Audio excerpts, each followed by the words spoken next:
Om Shanti. I came into contact with this institution sometime in 1952. It was a very funny incident.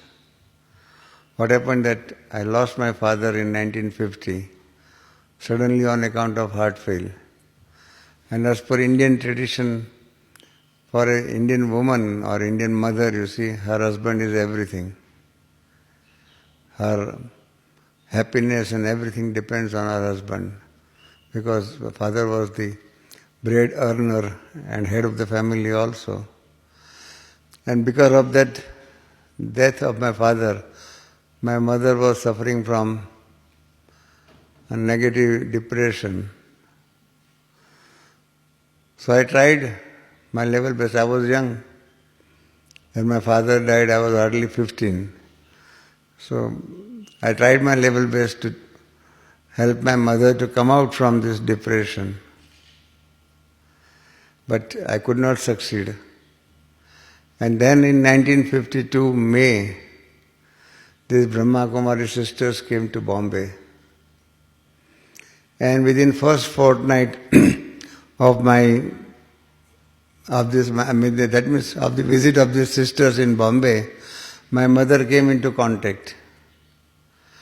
And then I noticed change in my mother.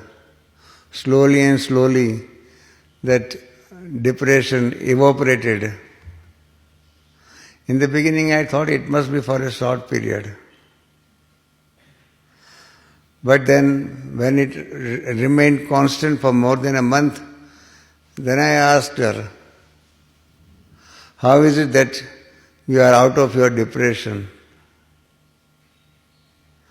And my mother told me, at that time, for the first time, I heard the name of Brahma Kumaris.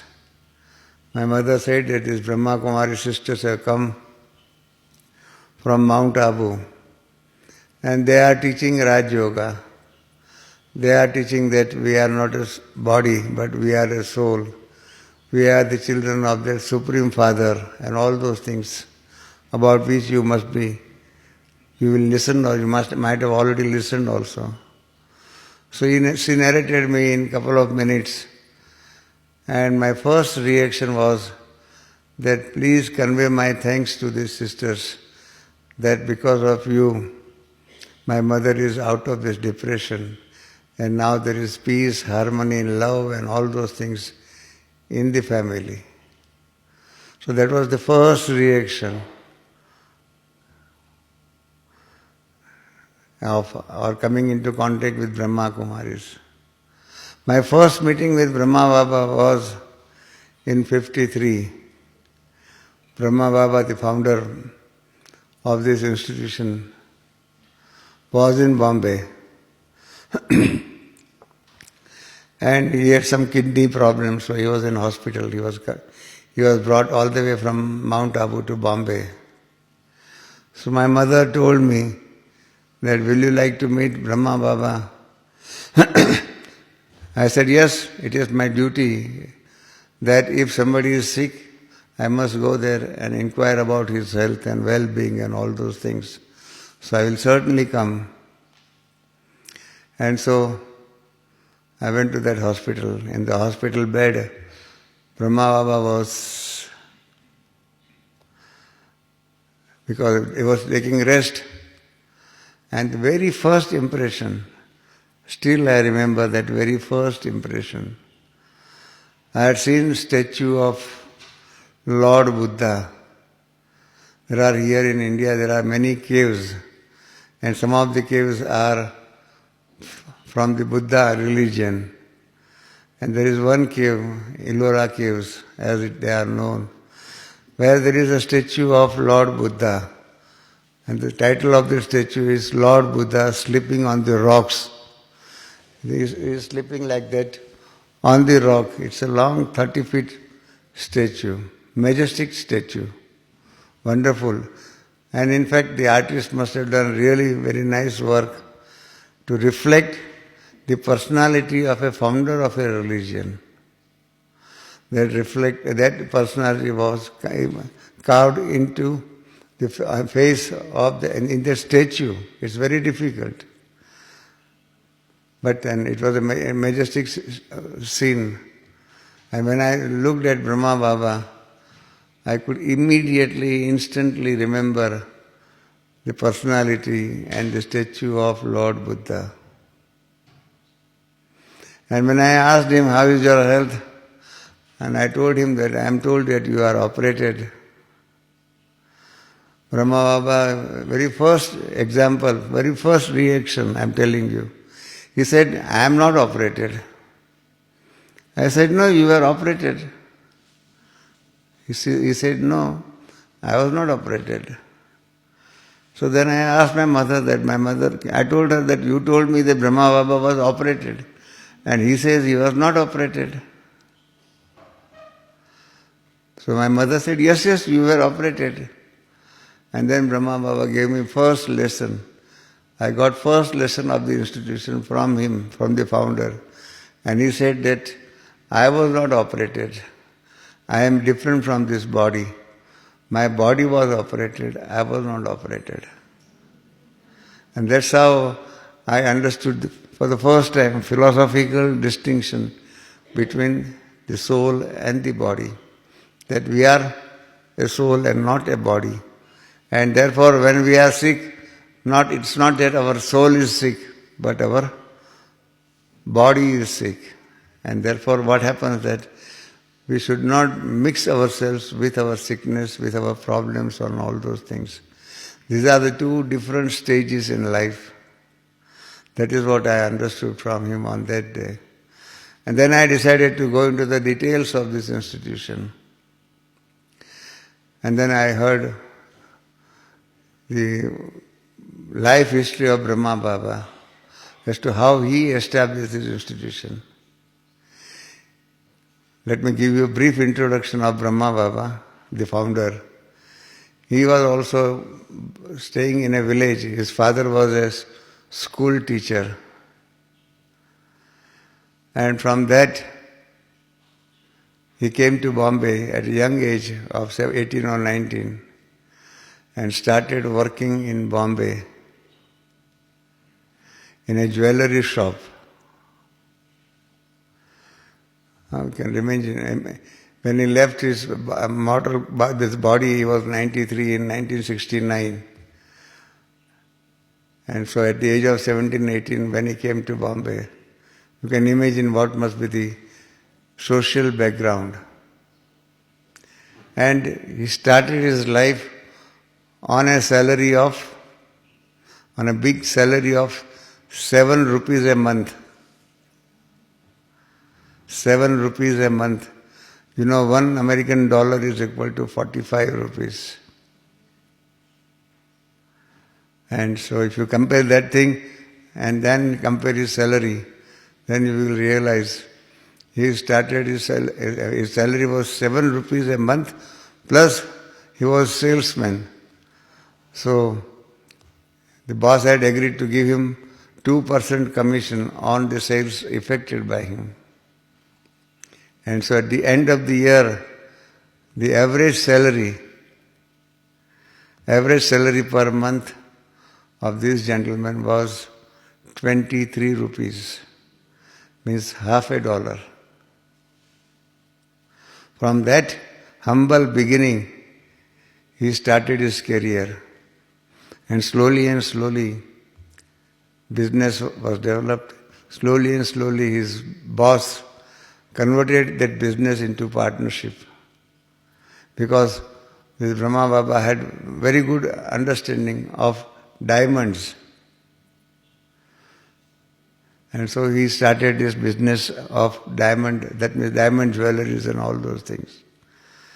And there he earned a lot of money. And then by the time he was 19, he was aged 60, he started getting, so to say, inner intuition to be aloof from the world, to do something.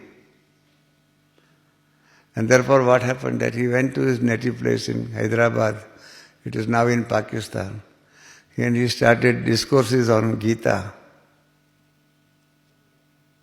Slowly, people started attending the institution, his discourses. And that's how a group of people started collecting daily to listen to his discourses.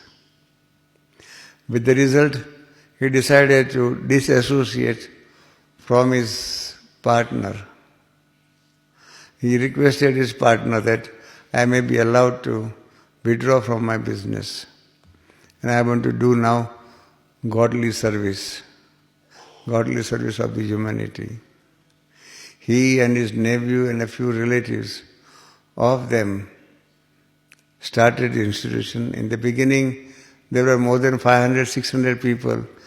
They started to live together. They had to rent 5, 6 buildings in Karachi and Hyderabad and all those places.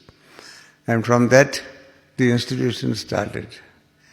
In the beginning, there was no such name given, but people started calling it as Om Mandali. Mandali means institution, Om institution. Because here in this institution, they were chanting these words, Om Shanti, Om Shanti, Om Shanti. Just now also when I started, I told you Om Shanti, and many of you responded also with the word Om Shanti. So because of that, people started calling this institution as Om only. And then what happened? In the course of time, lectures were given, understanding of the fundamentals of the philosophy were given. The beauty of this knowledge was that he simplified this philosophy.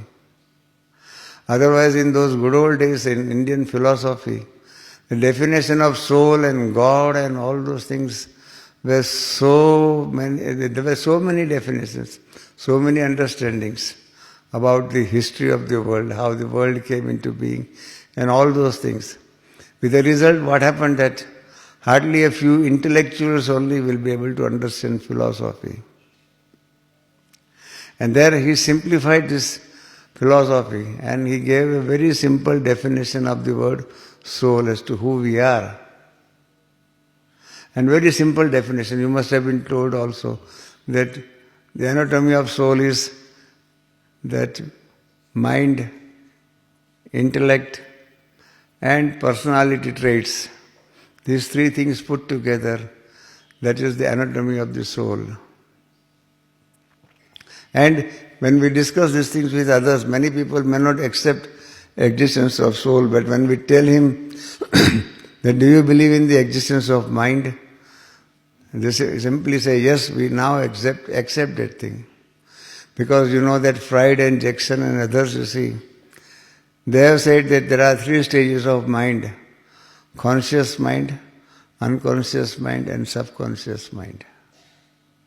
Till recently, before 20 years, mind and brain were supposed to be synonymous.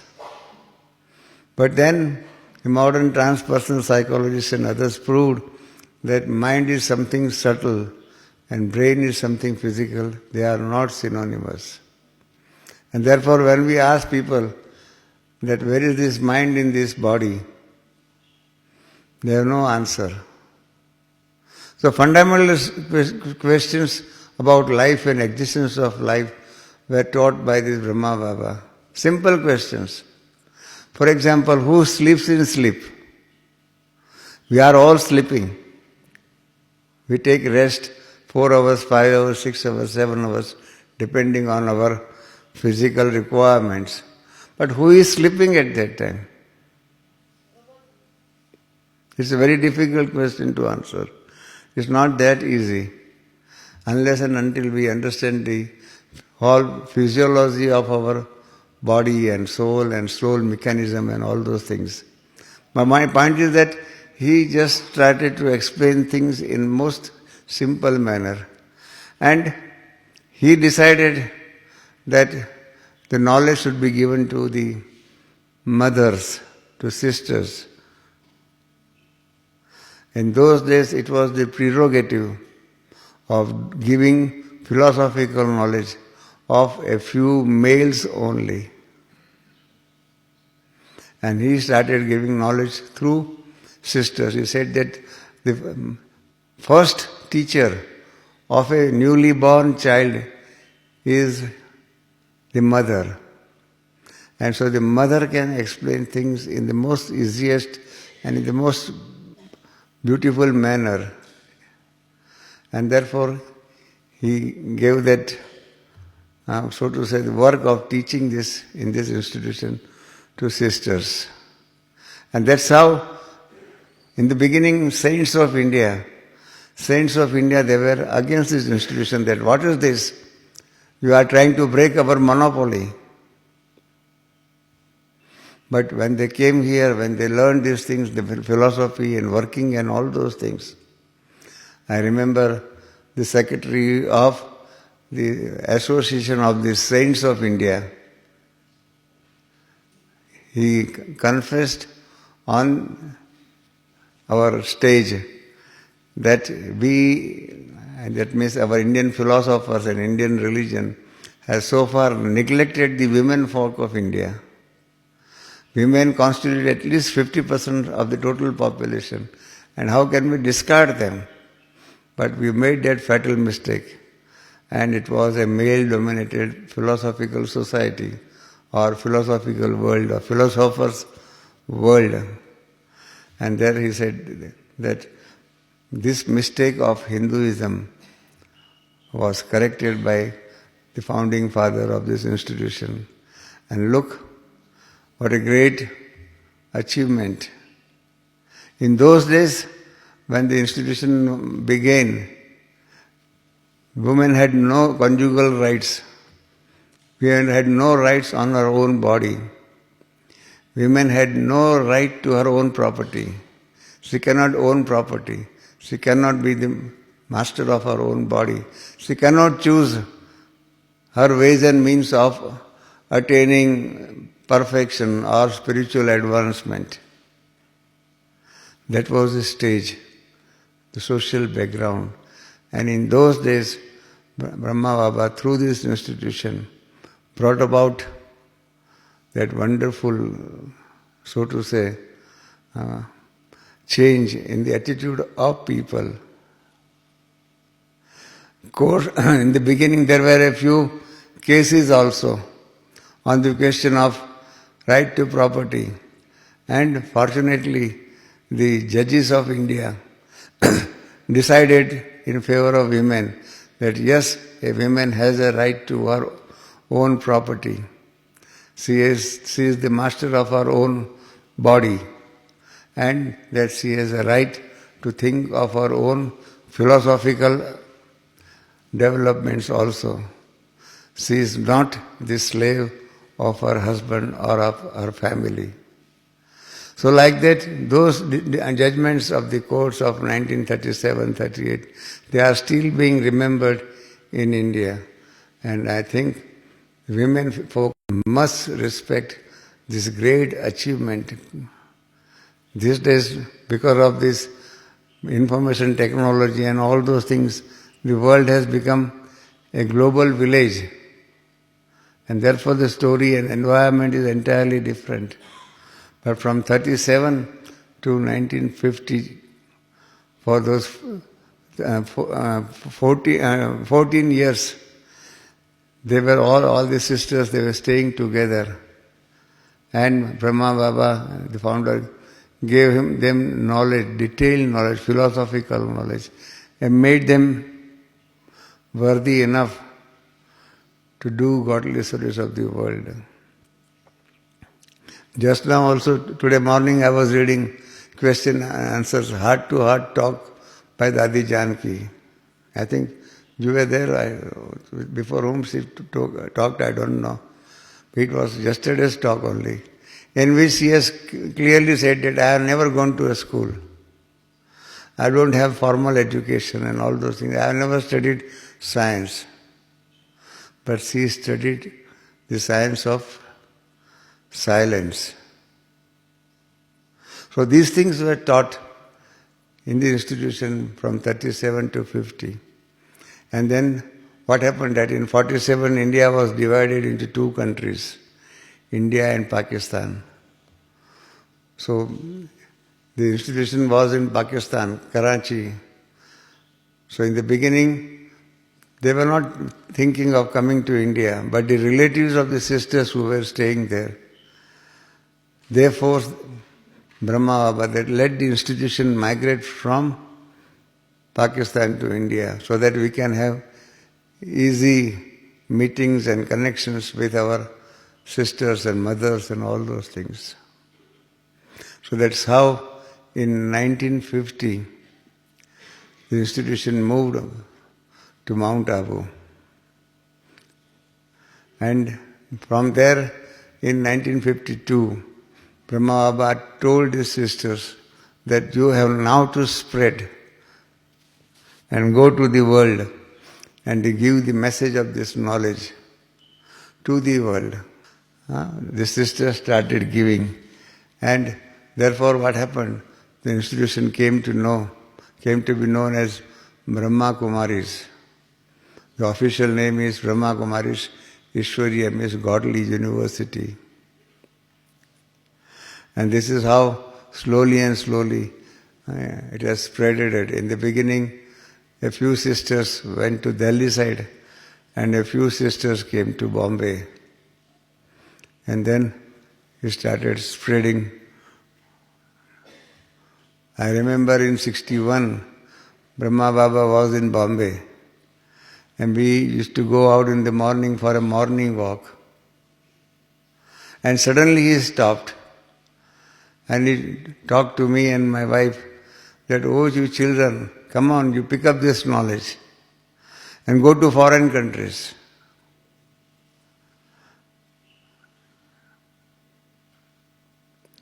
Pick up this knowledge and go to foreign countries. Why? I said, why? He said, my children in the foreign countries are waiting for this knowledge.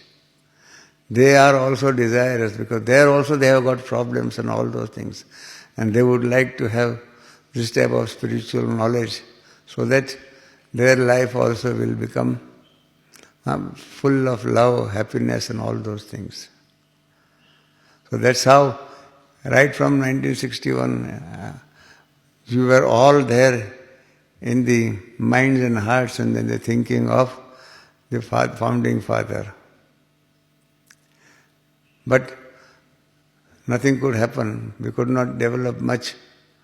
But then in the meantime, as our brother Michael said, that you see, we had exhibitions.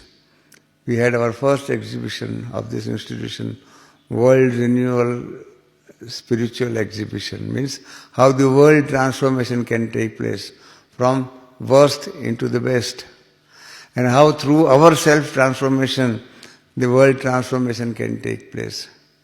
In the world, what happens? That we think of the transformation of others for the transformation of the world.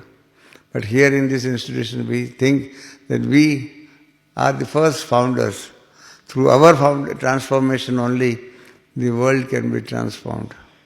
So we had an exhibition on the philosophy of this institution. And it was first done in Bombay. And the governor of Bombay State, it was at that time Bombay State, he came and inaugurated that exhibition. That was the first important milestone in the history of this institution. And when after inauguration, when he wrote his opinion and gave his opinion and made it in his public speech, he said that the world in which we are living, the world is waiting for this type of message, this type of exhibition.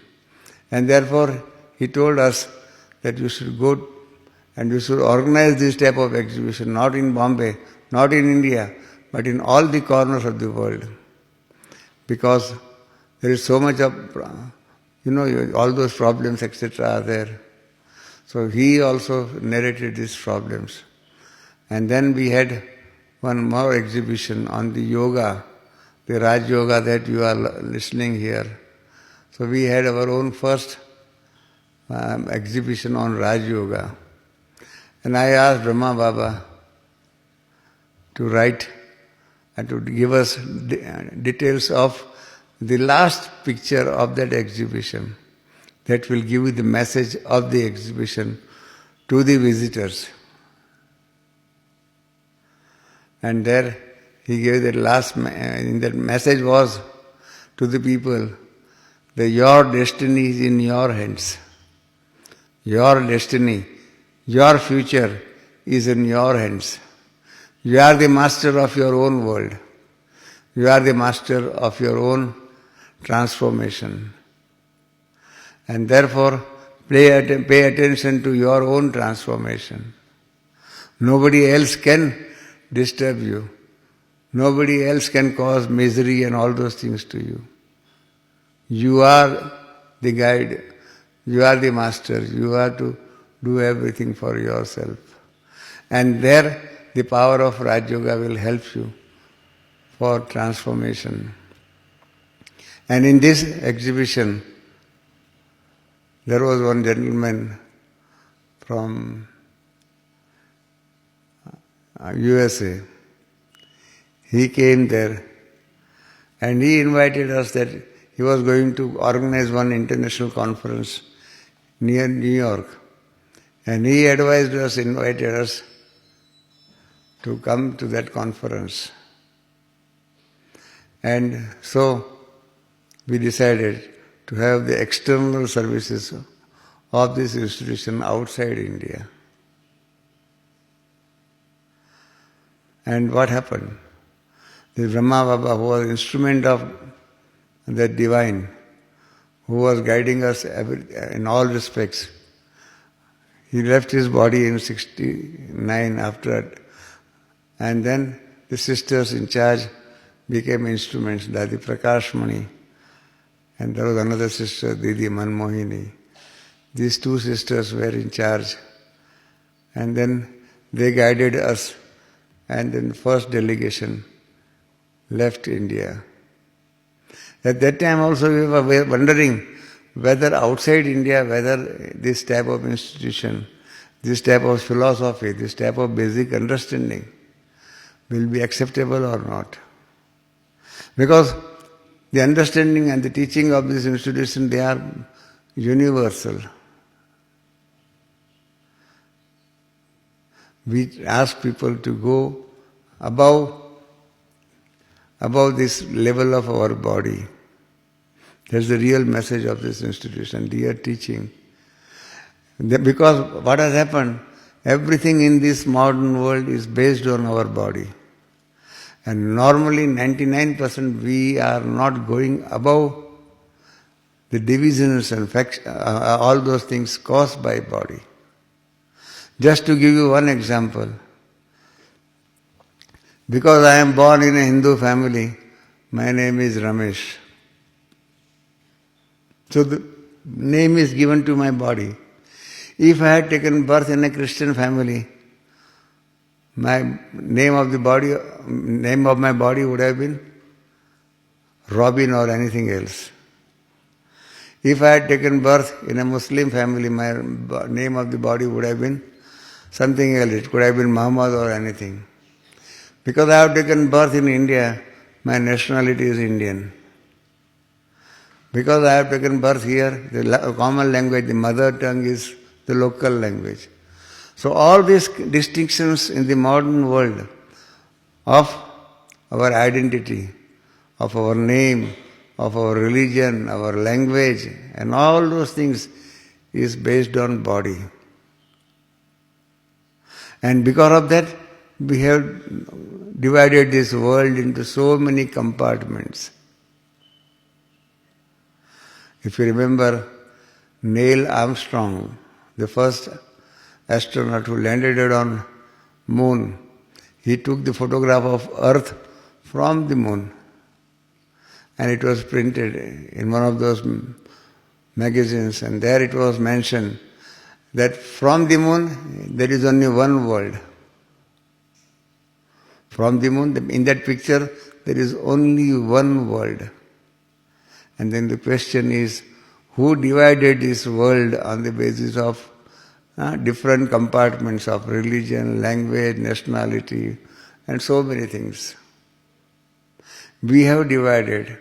We have created problems. And therefore the message of this institution is that when we have created problems, It is for us to find out solutions. Nobody else can do it. We have to do it.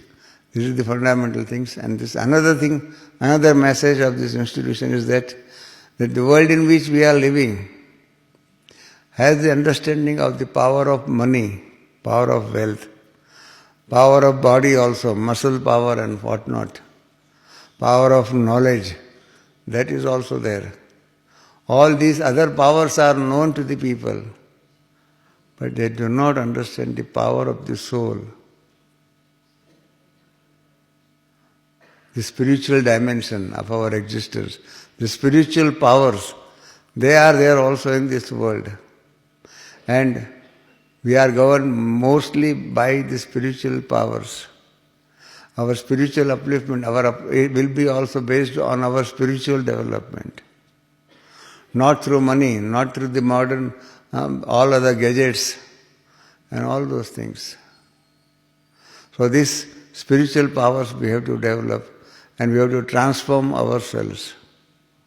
And therefore what happened that in the institution, right from 52, they started establishing Raj Yoga training centers.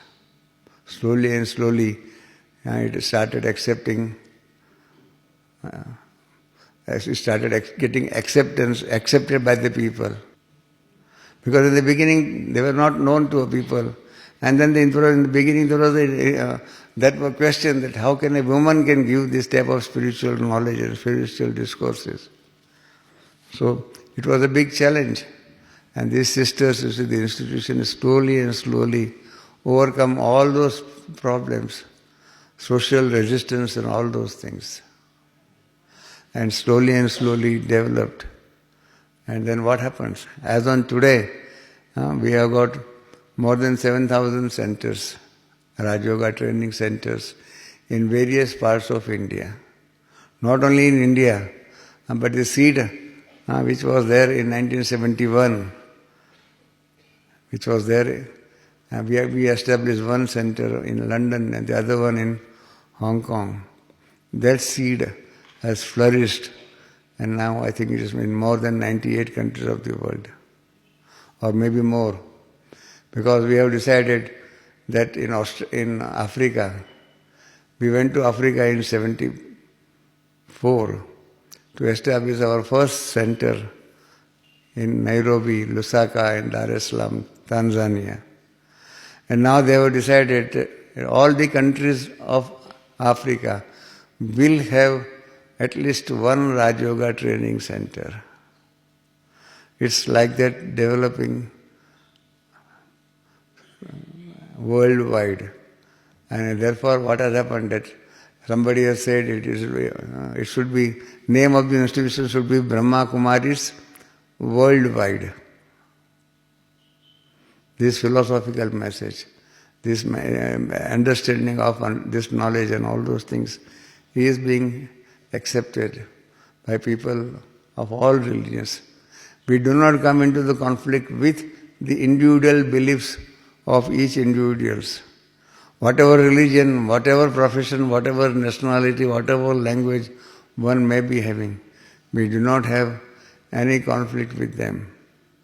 We say that try to be above these distinctions caused by a body. And you are a soul. And as a soul you are universal. So have this development of universal values. And let me tell you, I have read more than 4,000 books on philosophy, literature and all those things. I have studied fundamentals of almost all religions. And I can tell you very honestly that if you go to the roots of all religions, they are universal.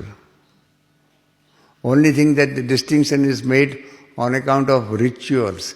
And these rituals are made on account of environment, climate and so many other factors.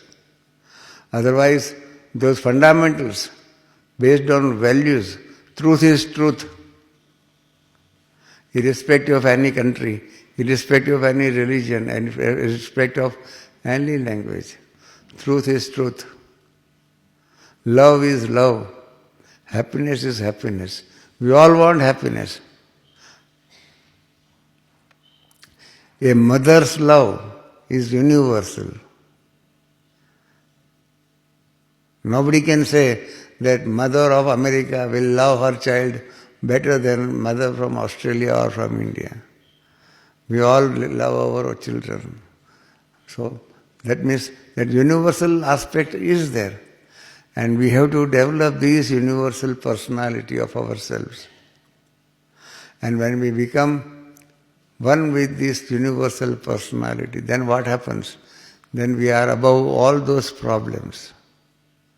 We are told here in this institution that when you are moving, if there is an obstacle on the road, do not waste time in removing that obstacle. That will consume your time. But go by a side route and overcome that obstacle. Most of us, what happens?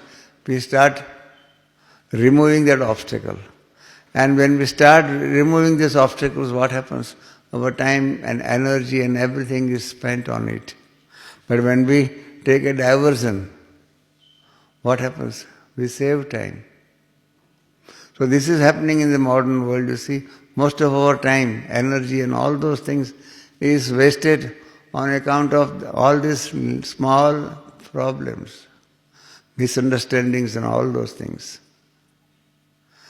But if we have correct understanding, then what will happen? The same thing, same distinctions of religion, same distinctions of nationality and everything will give us happiness.